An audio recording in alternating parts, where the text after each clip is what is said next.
Rebonjour. On a parlé tout à l'heure de la fonction f. Voilà, j'ai trouvé une définition ici. Soit, pour définir une fonction numérique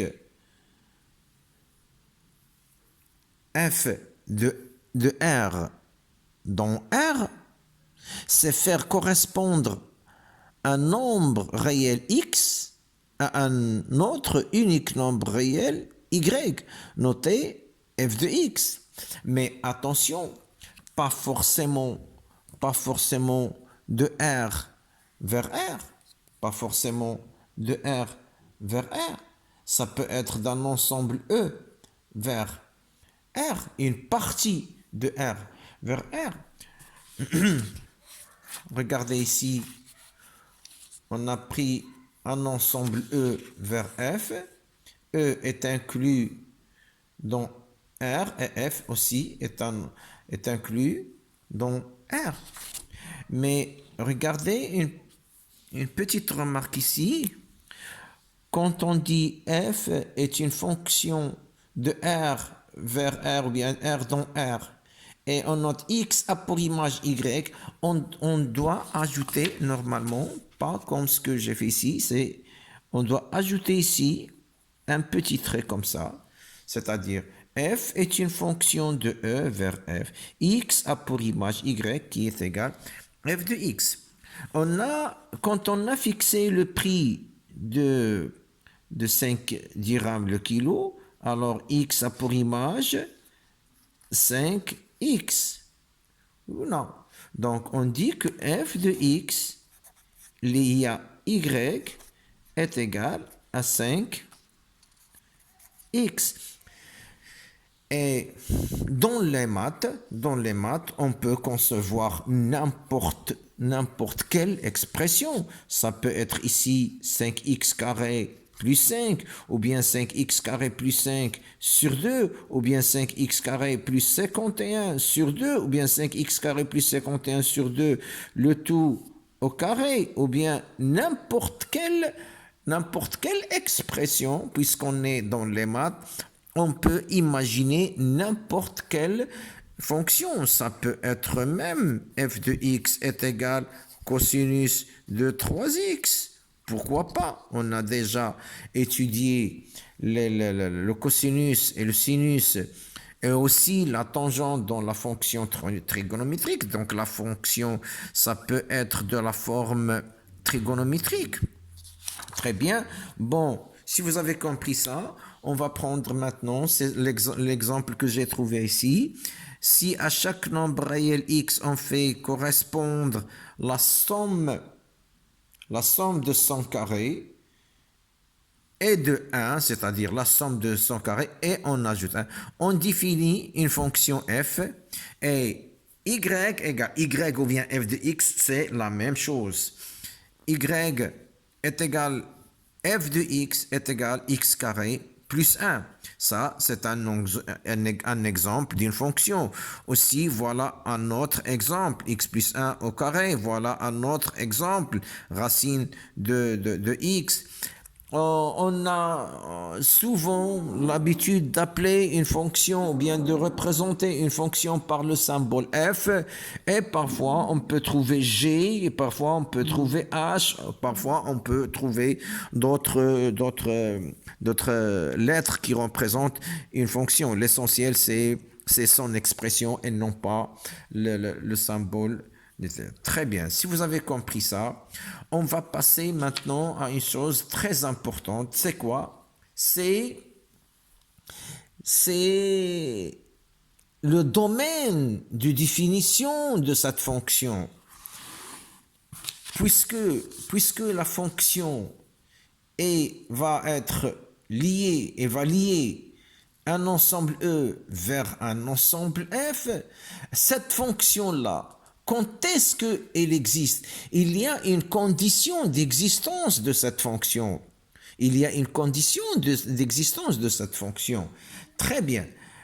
On donne l'existence d'ailleurs, l'existence de cette fonction, il dépend du nombre qu'on doit donner à f de x. C'est-à-dire, est-ce que ce f de x existe ou là? Supposons par exemple, supposons qu'on a cette fonction-là, f de x est égal à 1 sur x. Est-ce que si x est égal à 0, est-ce qu'on peut avoir f de x?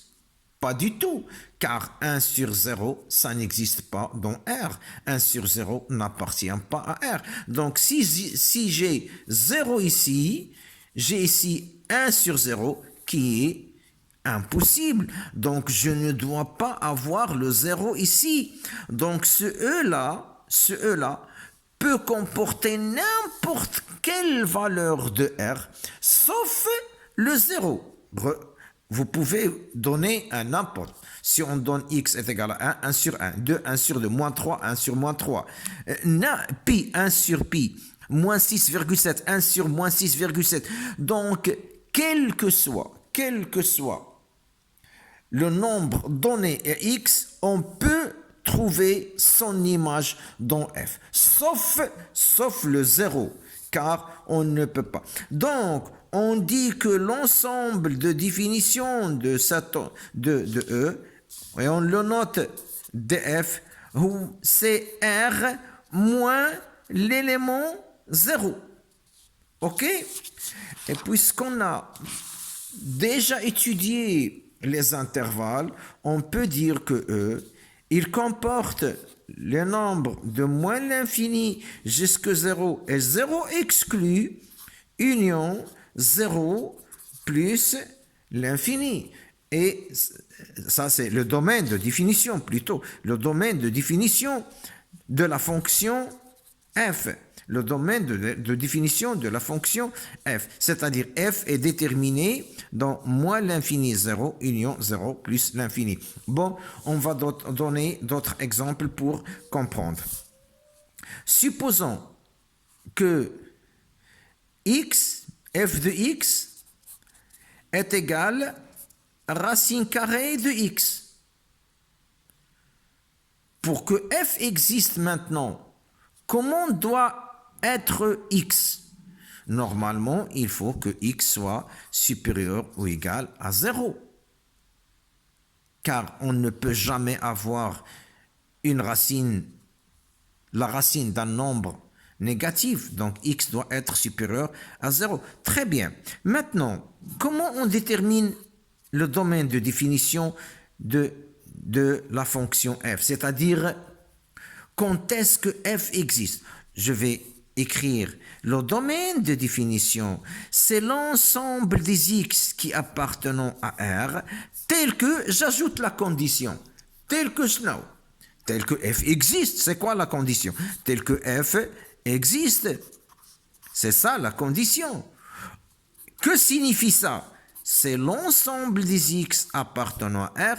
Pour que f existe, on doit avoir le x là supérieur à 0. Donc, x supérieur ou égal à 0. D'où le domaine de définition égale 0 plus l'infini, ou autrement dit, est égal à R plus. Très bien, on va donner un autre exemple de domaine de définition. Supposons que f de x est égal racine carrée de 3x moins 1. Très bien. Le domaine de définition, c'est quoi? C'est l'ensemble de x qui appartiennent à R. Pourquoi l'ensemble de x qui appartiennent à R? Car c'est une fonction numérique. On a dit qu'une fonction numérique est une fonction qui comporte les nombres réels de R vers R, ou bien d'un élément de R, d'un ensemble inclus dans R vers l'ensemble R. Donc, c'est l'ensemble des nombres réels tels que f existe.